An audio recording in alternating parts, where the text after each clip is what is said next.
Chef and division 3 हमने कर लिया था। अब देखते हैं इनकोडेड स्ट्रिंग।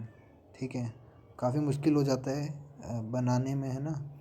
तो देखो, आंसर तो कहीं भी मिल जाएंगे, समझना ज़रूरी है। तो जिसको समझ में नहीं आया है, हम पहले समझते हैं इस क्वेश्चन क्या कह रहे हैं। इनकोडेड स्ट्रिंग कहने का मतलब है कि हमने एक नया लॉजिक बना दिया कि 16 लोअर केस इंग्लिश के लेटर जो हैं, हमने उनको 4 बिट में रिप्रेजेंट कर दिया है।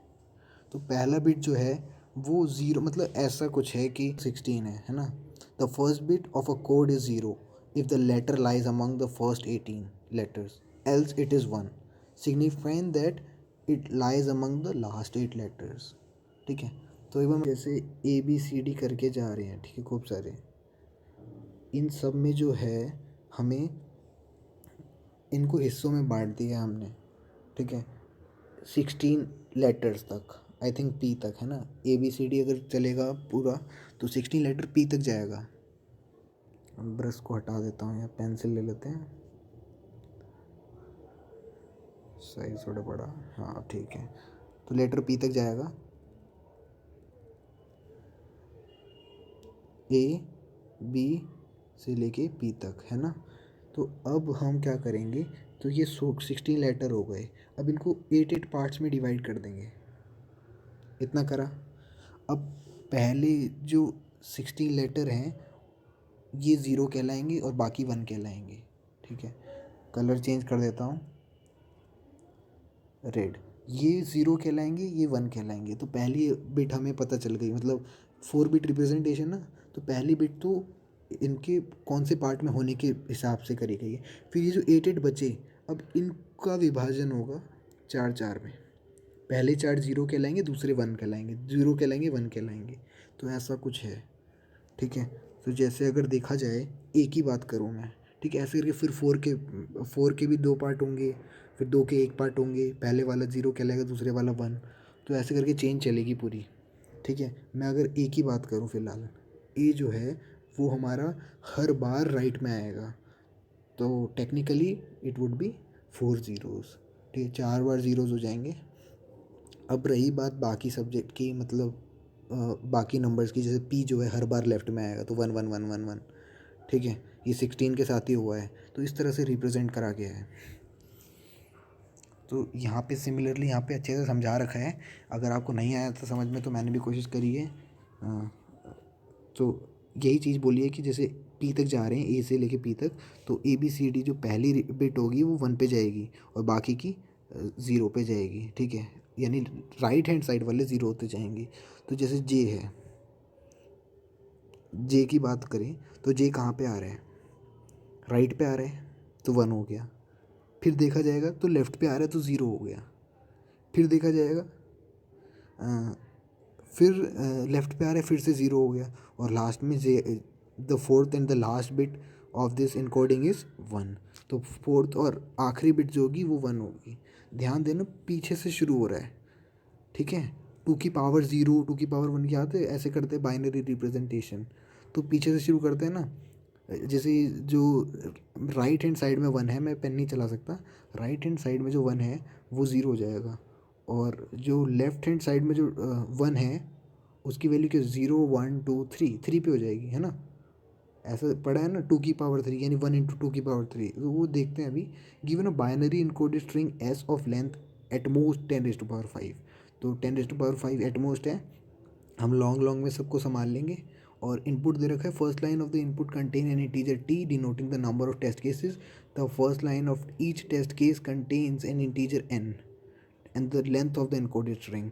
तो पहले तो टेस्ट केसेस, फिर लेंथ। ठीक है, बहुत अच्छी चीज़ बोल रखी है हमें, वरना कोड को थोड़ा लंबा करना पड़ता है। ठीक है, एन हमें पहले ही दे रखा है, वरना हम क्या करते हैं, STR लेते हैं, C++ वालों को पता होगा, है ना। स्ट्रिंग की लेंथ निकालते, फिर चेक करते कि वो 4 से डिवाइड हो रही है कि नहीं। ऐसा करके तो दिमाग में आया होगा ना जब आपने ट्राई करा होगा इस क्वेश्चन को, कि 4 से डिवाइड हो रही है तब हम उसका ग्रुप बनाएंगे, वरना वो चीज़ इनवैलिड सी हो जाएगी, है ना। तो वो देखते हैं अभी प्रोग्राम को। The second line of each test case contain the encoded string S. Second line क्या है, एस कंटेन कर रही है। ठीक है, यानी पूरी स्ट्रिंग। तो इस तरह से कुछ बनेगा और काफ़ी मज़ेदार कोड होने वाला है ना। क्योंकि जैसे 0 0 0 0 1 1 1 1, तो AP हो गया वो। है ना, क्योंकि पहले 4 डिजिट को देखा जाए तो वो ए बना रहे हैं मिलके, और बाकी के 4 भी पी बना रहे हैं, और हमें 1001 को तो जे हमने देख ही लिया है। ठीक है, तो एक्सप्लेनेशन हमें पता ही है इसकी, नहीं आया तो समझ पढ़ लेना। अब हमें बस उसके कोड की तरफ जा। तो ये रहा कोड इनकोडेड स्ट्रिंग जनवरी चैलेंज का। ठीक है, अब आपको ये मैं डिस्क्रिप्शन में दे दूंगा, तो जिसको सिर्फ कोड से मतलब है वो तो आराम से ले लेगा। ठीक है, जिसको समझना है, क्योंकि देखो अगर आप समझोगे ना चीज़ों को तो फिर दूसरों की हेल्प की ज़रूरत नहीं पड़ेगी। और आपने बता दिया, जैसे हम लोग कहते नहीं है कि बस हमें कॉन्टेस्ट करवा दो, ये फटाफट हमारी स्टार बढ़ जाएंगे। तो नहीं भाई, हमें ना ये दिखावा ज़्यादा दिन तक नहीं चल पाएगा हमारा। और अल्टीमेटली आईसीपीसी के जो कॉन्टेस्ट होते हैं या गूगल के जो कॉन्टेस्ट होते हैं उसमें हमें अपने आप को प्रूफ खुद करना है। हर बार कब तक आंसर मांगते रहेंगे? तो we will try to understand everything. ठीक है, अभी हम div 3 पे हैं, धीरे धीरे आगे बढ़ेंगे, नहीं बढ़े तो हमारी गलती होगी, है ना। और गलती भी क्या कि हम प्रैक्टिस नहीं कर रहे। तो जितना ज़्यादा ग्राइंड करोगे ना उतना अच्छा है। तो ज़्यादा ही बोल दिया मैंने। इनकोडेड स्ट्रिंग के बारे में देखते हैं, तो बिट्स std C++ h लगा दिए, ये सब करते ही हैं हमें ना। और ll कर दिया मैंने लॉन्ग को। और यूजिंग नेम स्पेस std, तो ये पहले बता देता हूँ, मेरा कोड तो है नहीं है। ठीक है, ईमानदारी से बता रहा हूँ, और मैंने भी अभी इस कॉन्टेस्ट को करा नहीं है, मगर ये चलेगा डेफिनेटली। एकदम सही लिखा है जिसने लिखा है। वॉइड सॉल्व चलाया, और वॉइड सॉल्व के अंदर ये सारा प्रोग्राम है हमारा। तो इंट मेन से काम चलना शुरू होता है। ठीक है, तो इंट मेन में मैंने 2 चीज़ें ले ली। पहले तो टी ले लिया, सॉरी एक ही चीज़ ली है, टी ले लिया इन नंबर ऑफ़ टेस्ट केस, और उसको यूज़र से इनपुट करवा दिया। और फिर वाइल चलाया टी माइनस माइनस तक, यानी जितनी बार टेस्ट केस चलेंगे जो हम करते ही आए हैं। ठीक है, फिर सॉल्व चलेगा।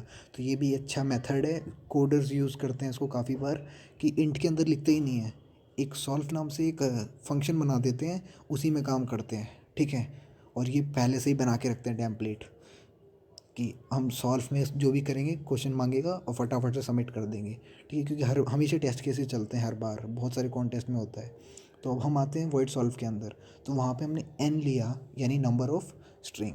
जैसे हमारे पास 4 थी, 0 0 0 कितनी 4 थी, है ना। तो ऐसे करके नंबर ऑफ़ स्ट्रिंग जाएगी। फिर हमने स्ट्रिंग 2 स्ट्रिंग लिए, एक तो टेम्प ले लिया और एक आंसर को हमने एम्प्टी ले लिया। ठीक है, डबल कोट्स को ऐसे ही रहने दिया। कैर लिया हमने SN, यानी ये भी एक तरह का स्ट्रिंग एरे मान के चलो, है ना, जो n वैल्यू को समा रखा है। जैसे हम बोलते हैं कि n की वैल्यू 4 है, 0 0 0 0, तो S4 हो जाएगा। ठीक है, S0 क्या होगा? 0 होगा। S1 भी 0, S2 भी 0, S3 भी 0। तो अगर 4 तक होता है तो उसके एक कम चलता है ना, एरे में ये सब होता है। तो फॉर लूप चलाया हमने, आई को भी लॉन्ग लॉन्ग ले लिया, और आई 0 से लेके आई स्मॉलर देन एन आई प्लस प्लस करा, और सी इन ऐसा ही कर दिया। अभी तक हम क्या कर रहे हैं, हमने स्ट्रिंग के हर एक एलिमेंट को ले लिया। ठीक है, और हम जज कर रहे हैं हर एलिमेंट को। ठीक है, यानी हर एक वैल्यू की यहाँ पे कीमत है। ठीक है, फ़िलहाल ये तो एक नूब ने लिखा है, नूब मतलब जो शुरुआत कर रहा है। ठीक है, और कुछ होते हैं बहुत इंटेलिजेंट दिमाग के, वो वाला कोड भी आपको बताऊंगा। तो फ़िलहाल इसको देख लेते हैं। पहले फॉर का लूप चलाया हमने, टेम्प को हमने खाली छोड़ दिया, टेम्प मतलब टेम्परेरी। ठीक है, और temp plus is equals to SI कर दिया। तो हम क्या करते जा रहे हैं, टेम्प के अंदर आई जो है वो एड्रेस, मतलब एक तरह की लोकेशन है ना उसकी। एस क्या है, पूरी स्ट्रिंग है। जैसे 1 0 0 1 लिखा है, तो पहले पॉइंट पे जो आया वो 1 आया, है ना, पीछे से देखा जाए तो वही चीज़ डाली गई है। यहाँ तो आगे से देख रहे हैं फ़िलहाल। तो temp plus is equals to SI, तो पहला पॉइंट डल गया। ठीक है, मान लो आई की वैल्यू 0 है, तो आई 0 डल गया, पीछे से डल गया। ठीक है, पीछे से डलेगा यानी राइट हैंड साइड से। मैं लिख नहीं सकता यहाँ पे, मगर आप समझना। ठीक है, विजुअलाइज करना। और temp plus is equal to SI+2, SI+3, SI+4, SI+3 sorry. ठीक है, देखा आपने, पहले 4 पार्ट ले लिए उसने, कितने बढ़िया तरीके से ले लिए। हमें 4 पार्ट चाहिए थे ना, 4 पार्ट्स, तो इन्होंने 4 पार्ट्स ले लिए, 0 से लेके 4 तक। यानी वैसे तो 3 तक बोलेंगे, 0 से लेके 3 यानी 4 पार्ट्स। तो टेम्प के अंदर पहली 4 वैल्यू आ गई है। अब कहते हैं कि अगर टेम्प की वैल्यू 0 0 0 है, तो आंसर जो हो जाएगा वो हमारा ए हो जाएगा। एल्स इफ टेम की वैल्यू ये है तो आंसर बी हो जाएगा। तो काफ़ी लेंदी जा रहे हैं ना।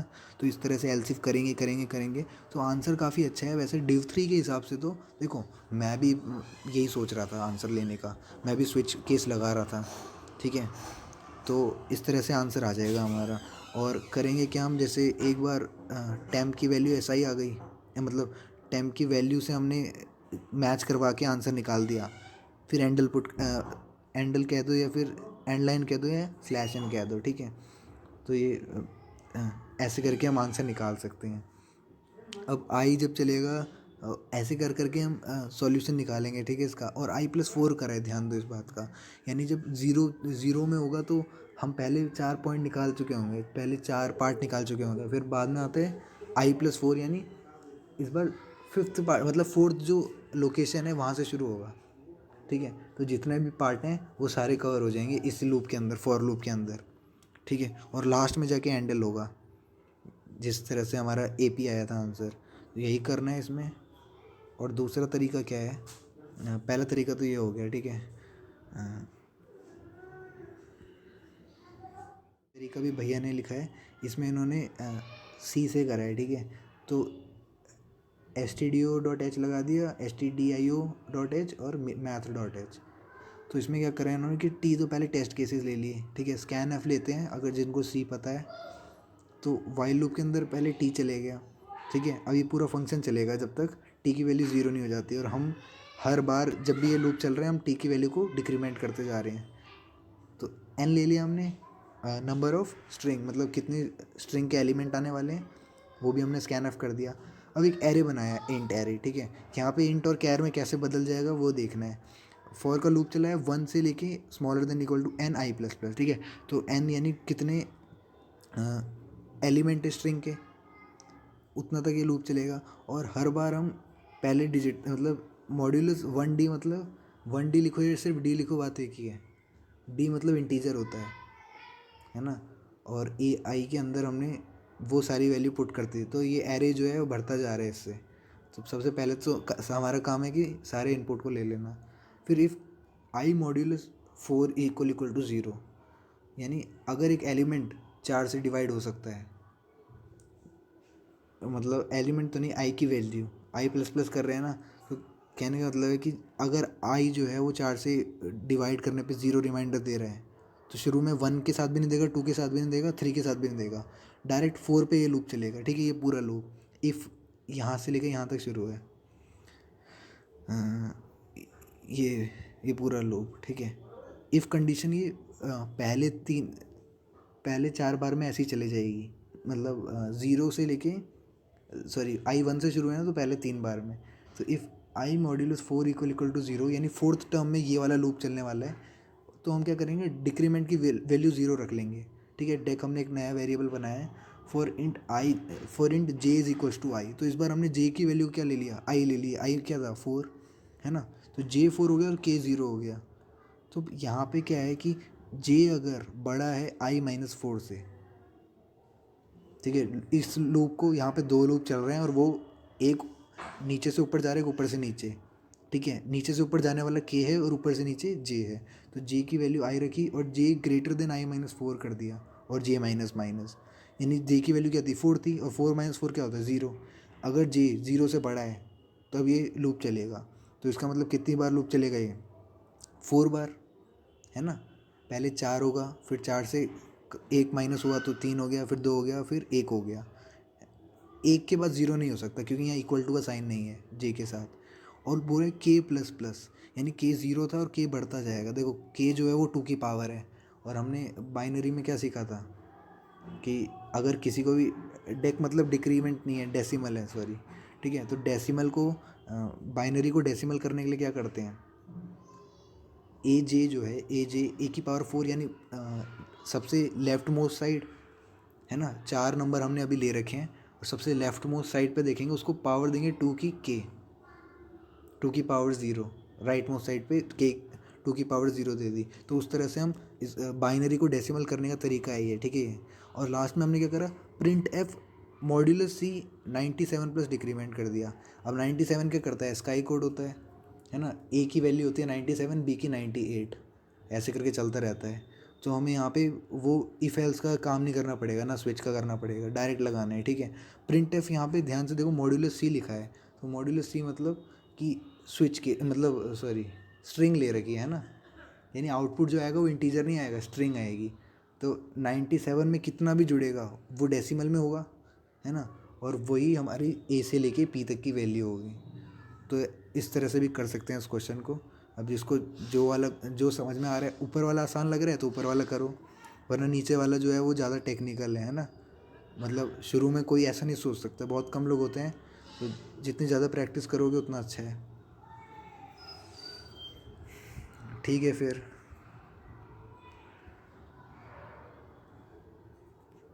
इधर रैप करे उधर लोग बोले और करो और करो और करो, फिर गर्मी में